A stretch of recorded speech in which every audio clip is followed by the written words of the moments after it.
టాలీవుడ్ ను కుదిపేస్తున్న drugs case వ్యవహారం ఇప్పుడు జూనియర్ ఎన్టీఆర్ కి ఇబ్బందిగా మారింది. అదేనండి మనం మాట్లాడుకునేది జూనియర్ హోస్ట్ చేస్తున్న బిగ్ బాస్ షో గురించే.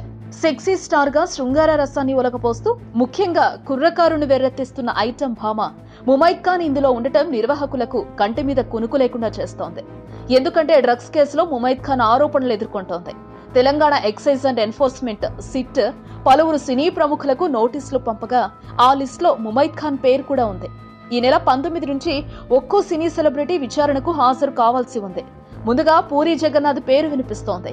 ఆ తర్వాత మిగతా వారంతా రోజుకొకరు చొప్పున విచారణకు హాజరు కావాల్సిందే. ఈ లెక్కను చూస్తే ముమైత్ ఖాన్ 21న హాజరు కావాల్సి ఉంది. అయితే అసలు చిక్కంతా ఇక్కడే వచ్చి పడింది.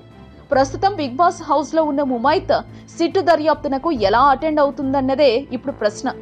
షో రూల్స్ ప్రకారం కంటెస్టెంట్ ఎవరైనా సరే 70 రోజుల పాటు బిగ్ బాస్ హౌస్ లో ఉండాలి.